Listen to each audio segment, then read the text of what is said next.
안녕하세요, 여러분. 요새 계약이 계속 늦춰지면서 집에 있는 시간이 다들 길어지고 있죠. 다들 하루를 어떻게 보내고 있는지 정말 궁금합니다. 오늘 3월 22일 예배도 영상으로 드리게 되었는데요. 우리가 새 책 진도를 나가기 전에 오늘 기초를 다지는 시간이라고 해야 될까요? 오늘은 잠시 특강의 형식으로 진행을 하려고 합니다. 먼저 찬양으로 주님께 마음을 열었으면 좋겠습니다.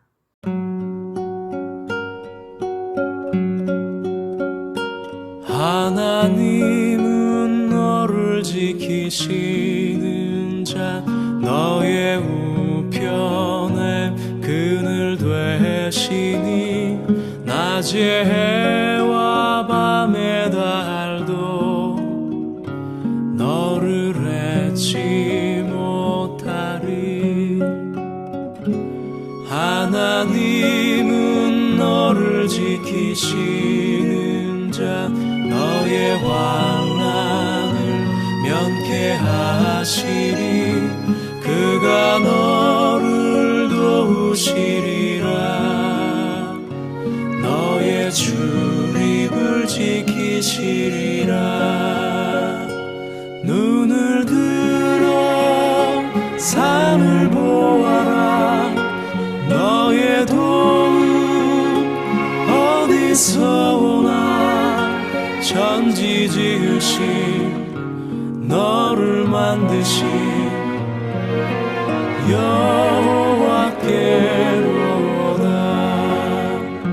천지 지으신 너를 만드신 여호와께로다.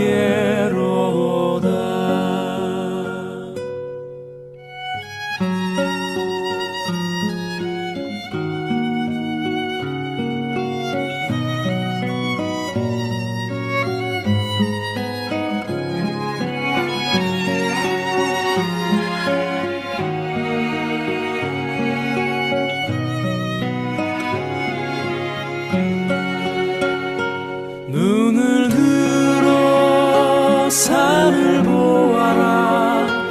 너의 도움 어디서 오나. 천지 지으신 너를 만드신 여호와께로다. 천지 지으신 너를 만드신 여호와께로다.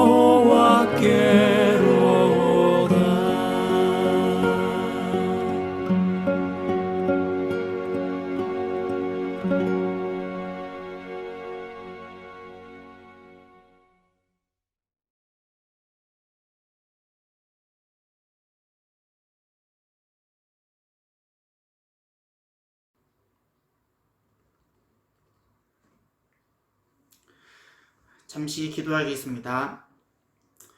하나님 아버지, 오늘도 우리 나들모 하늘교회 초등부 학생들 주님께로 인도해 주셔서 감사드립니다.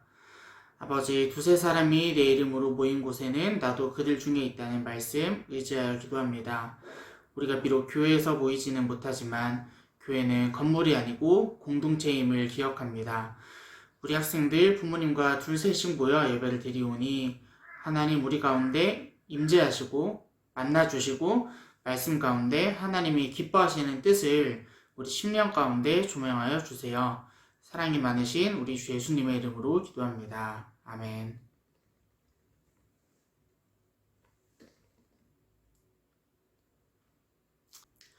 자, 여러분, 오늘은 조금 문학적인 시적인 표현을 몇 가지 살펴보고 설교를 시작하려고 합니다. 첫 번째로는 바닷물이 보석처럼 반짝인다는 표현입니다. 바닷물이 보석으로 돼 있을까요? 그건 아니겠죠?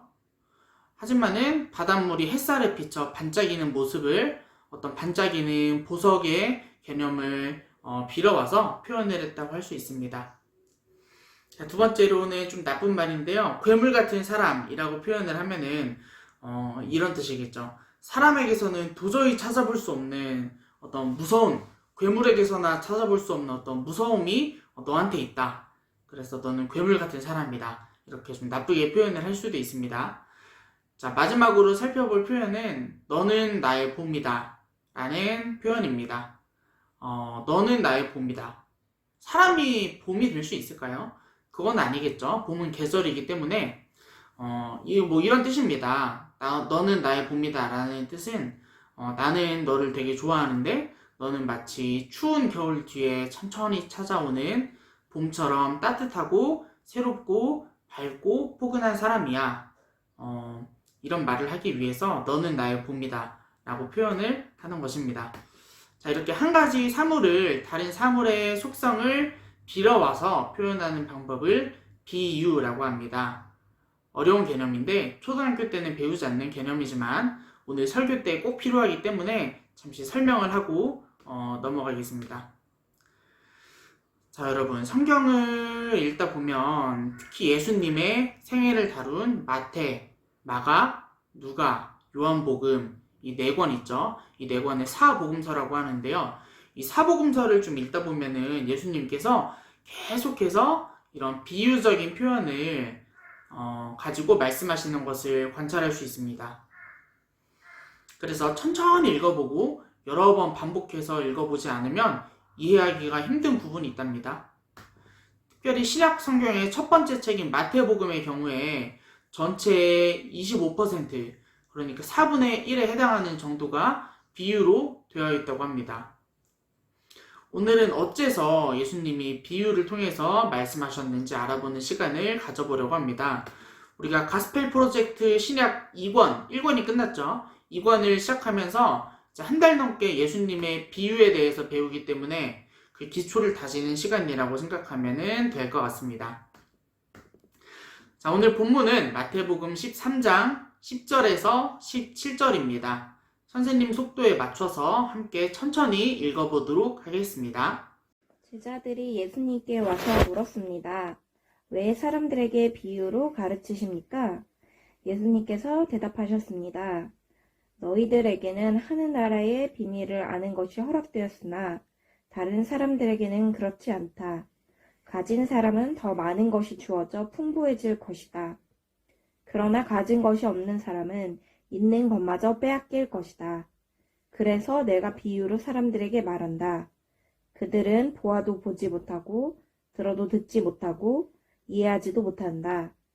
따라서 이사야의 예언이 이 사람들에게 이루어지는 것이다. 너희는 들어도 깨닫지 못할 것이고 보아도 알아보지 못할 것이다. 이 백성들의 마음이 둔해졌고 귀는 듣지 못하고 눈은 감겨 있다. 그들이 눈으로 보고 귀로 듣고 마음으로 깨닫고 돌아와 내가 그들을 고치는 일이 없게 하려 합니다. 그러나 너희 눈은 보고 있으니 복되다. 너희 귀는 듣고 있으니 복되다. 내가 너희에게 진정으로 말한다. 많은 예언자들과 의인들이 너희가 지금 보는 것을 보고 싶어 했지만 보지 못했다. 너희가 듣는 것을 듣고 싶어 했지만 듣지 못했다. 아멘. 오늘 이 본문을 통해서 예수님께서 비유로 말씀하시는 이유 3가지를 알아보며 은혜를 나누어 보도록 하겠습니다. 먼저 첫 번째 예수님께서 비유로 말씀하시는 이유는 성도들이 말씀을 잘 이해하기 바랐기 때문입니다. 비유라는 것은 기본적으로 이해를 돕고 말로 표현하기 어려운 것을 좀 이미지를 이렇게 빌려와서 표현하는 방법이에요. 내 얼굴은 빨갛고 동그래 라고 설명하는 것보다 사과 같은 내 얼굴이라고 딱 표현하면 확 와닿지 않나요? 이렇게 확 와닿듯이 예수님이 비유로 말씀하시는 내용을 오늘 본문에는 나오지 않지만 이렇게 13장 이렇게 쭉 살펴보면 주로 농부나 어부가 직업이었던 사람들이 알아듣기 쉽게 복음의 내용을 농사 짓듯이 씨 뿌리는 사람 아니면 겨자씨와 누룩, 밀과 가라지, 밭에 숨겨진 보물, 또 고기 잡는 그물 등으로 일상생활에서 만날 수 있는 그런 물체들로 비유를 해주십니다. 이 설명을 듣고 믿음이 있는 사람들은 오늘 본문 12절에서 볼 수 있듯이 신앙이 성장해서 더 풍성한 삶을 살아가게 됩니다. 자, 이제 곧바로 예수님께서 비유로 말씀하시는 두 번째 이유로 넘어가 볼까요? 오늘 본문에서는 예수님께서 비유로 말씀하시는 이유를 아주 명료하게 설명해 주십니다. 그런데 친구들이 이 말씀을 읽으면 오해를 많이 하더라고요.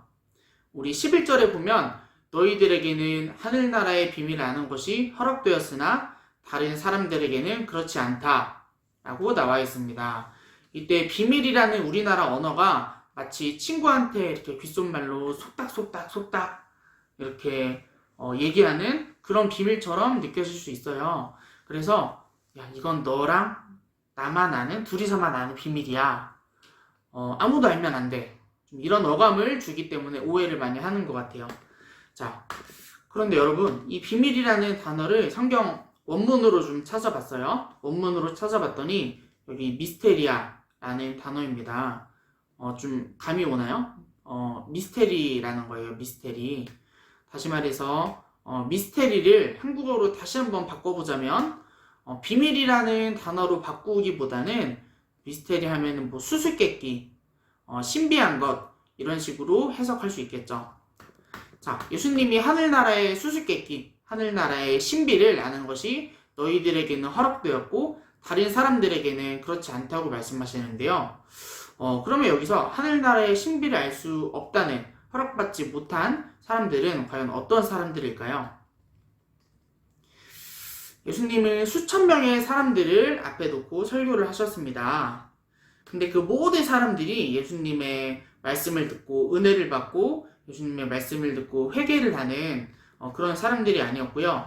예수님을 시기하고 질투하고 또 미워해서 예수님이 잘못된 말을 하면은 그 말로 시비를 걸어서 예수님을 공격하고 죽이려는 사람들이 섞여 있었답니다.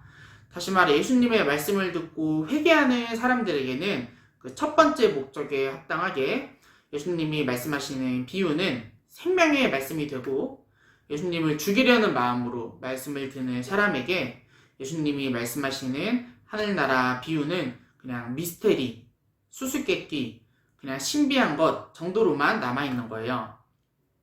오늘 말씀이 조금 어려워서 다시 한번 천천히 설명을 해볼게요. 자, 예수님을 공격하고 죽이고자 설교를 듣는 사람들에게는, 그러니까 염탐하는 스파이라고 할 수 있겠죠. 그 스파이들에게는 그 비유가 그냥 뜬구름 잡는 소리고 수수께끼일 뿐이어서 오늘 본문 12절에서 볼 수 있듯이 오히려 설교를 들으면 들을수록 믿음이 사라지고 나쁜 마음만 더 남아있게 되는 그런 것입니다. 여러분 좀 이해가 되었을까요? 여전히 좀 어렵고 이해가 안 되면 이렇게 뒤로 가기를 클릭해서 천천히 다시 한번 들어보면 충분히 이해할 수 있을 거라고 생각을 합니다. 자, 이제 예수님께서 비유로 말씀하시는 세 번째 이유로 넘어가 볼까요? 예수님께서는 하나님 나라가 세상에서 말하는, 세상 사람들이 말하는 힘과 능력의 형태로 표현되지 않는다는 것을 보여주시기 위해서 비유로 말씀하셨습니다. 여러분, 예수님 시대 사람들은 예수님이 다윗 왕처럼 이스라엘의 왕이 되어서 로마를 무찌르고 정치적으로 힘을 보여주길 바랐어요. 복음의 능력과 영광이 눈에 보이는 위대한 힘과 권력으로 표현되기를 바랐던 것이죠. 우리 이전에 사탄의 광야 시험, 예수님의 그 40일 광야 시험에 대해서 배운 적이 있는데요. 그때도 사탄은 예수님이 우리를 위해 십자가에 매달려 돌아가시는 메시아로서의 그 사명보다 어떤 메시아로서의 신적인 권능, 힘, 기적 이런 것들을 사용해서 기적을 일으키고 사람들에게 인정받는 것에 집중하도록 예수님을 유혹했었죠.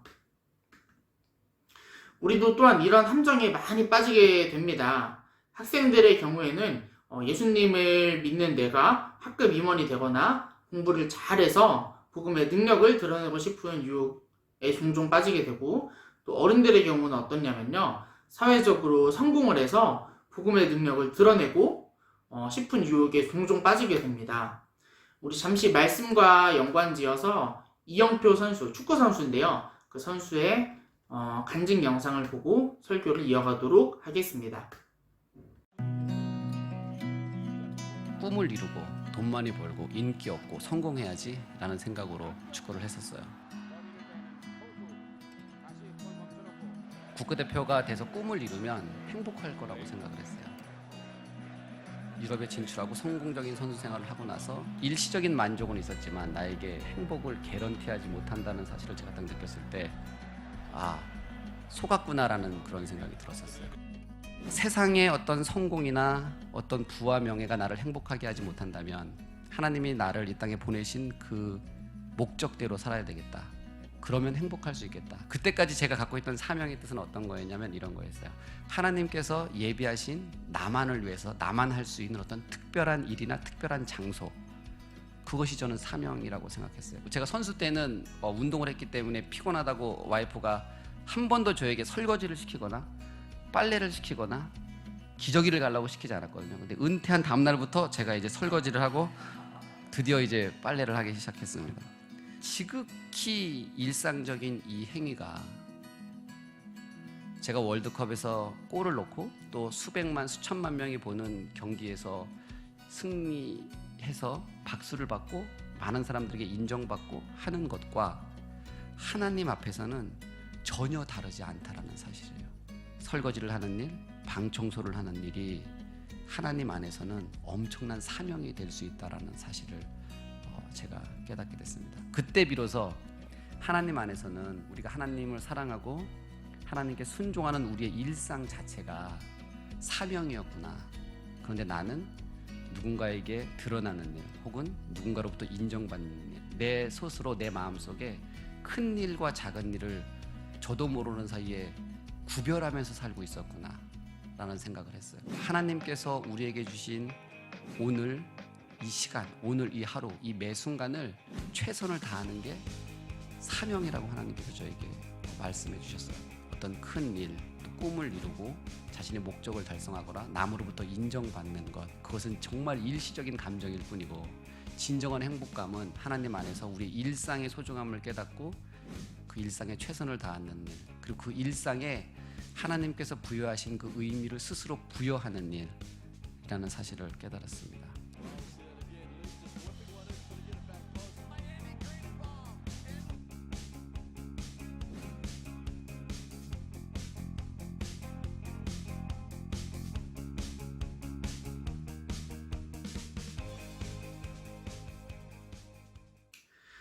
자, 우리 영상에서 보았듯이 하나님 나라가 세상에서 말하는 힘과 능력의 형태로 표현되지 않는 경우가 대부분입니다. 늘 그런 것은 아닌데 대부분 그래요. 자, 우리 예수님께서는 바로 그 점을 보여주시기 위해서 비유로 말씀하셨습니다. 예수님께서는 하나님 나라가 로마에서 해방된 이스라엘이다 이렇게 말씀하시지 않으셨고 축구 잘해서 유럽에 진출하는 것이 하나님 나라를 확장하는 것이라고 말씀하지 않으셨어요. 또 공부 잘해서 1등하는 것이 하나님 나라를 이루는 것이다 라고도 말씀하지 않으셨습니다. 그저 겨자씨와 숨겨진 보물, 고기 잡은 그물로 비유해서 말씀하실 뿐입니다. 여러분, 우리가 이 땅에서 살아가다 보면은 나는 하나님을 믿는데도 불구하고 학교에서 나를 괴롭히는, 나를 힘들게 하는 친구가 있어서 학교 생활이 불행할 수도 있어요. 또 나는 하나님을 믿고 기도하는데 우리 가정에서 가족 중에 누군가가 많이 아플 수도 있어요. 그러나 하나님 나라의 능력은 당장 눈에 보이는 것, 당장 눈에 보이는 실체가 아니고 이 땅에서의 삶이 아무리 힘들고 고통스러워도 그럼에도 불구하고 믿음을 붙들고 한 걸음 한 걸음 전진할 수 있는 힘으로 나타난다는 것을 오늘 우리 친구들 기억했으면 좋겠습니다. 말씀을 마무리하고자 합니다. 오늘 말씀이 어려워서 요약을 다시 한번 해볼게요. 오늘은 예수님이 비유로 말씀하신 이유 3가지에 대해서 알아보았습니다. 첫 번째, 사람들이 하나님 나라를 더 잘 이해하고 더 큰 은혜를 누리게 하기 위해서입니다. 두 번째, 예수님을 죽이려고 염탐하고 믿지 않는 사람들이 복음의 신비를 더 잘 이해하지 못하게 하기 위해서. 첫 번째, 두 번째가 반대 이유죠. 였고요. 자, 세 번째, 하나님 나라가 세상 사람들이 말하는 힘과 권력으로 드러나는 것이 아니라 오히려 가난하고 슬프고 온유하고 의를 위해 줄이고 목마른 사람, 예수님의 이름을 위해서 고통받는 사람에게 충만히 임한다는 그 말씀입니다. 오늘 그 말씀을 기억하면서 특별히 코로나19로 인해서 답답한 일상을 보내는 여러분들의 삶이 한층 더 풍성해지고 감사가 넘치는 하루하루가 되기를 축복하며 말씀 마치겠습니다. 잠시 기도하겠습니다. 하나님 아버지, 오늘도 말씀 붙들고 주님 앞에 나아갑니다. 하나님, 예수님께서 비유로 말씀하신 천국의 신비를 밝히 깨달아 알게 해주시니 그 크신 은혜 정말 감사드립니다. 하나님, 우리가 코로나19로 인해 특별히 어려운 현실을 살아가고 있습니다. 전 세계적으로 경제 활동이 중단되어 당장 먹고 살 길이 보이지 않는 사람들도 너무 많이 있습니다. 하나님, 이 땅을 불쌍히 여겨주시고 아픈 이들과 어려운 이들을 위해서 기도하게 하시고 이 고통이 심하면 심할수록 더욱더 하나님 나라를 소망하게 되는 놀라운 역사가 일어나도록 도와주시옵소서. 이 모든 말씀 예수님의 이름으로 기도합니다. 아멘.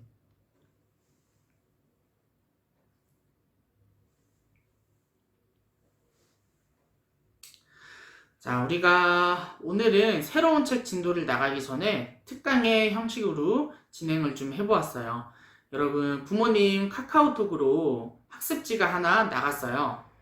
오늘은 그 학습지 이용해서 부모님과 함께 즐겁게 공부하고 나중에 공과책이 집으로 도착을 하면은 맨 첫 페이지 표지 바로 뒤에 잘 풀로 붙여놓으면 좋겠습니다.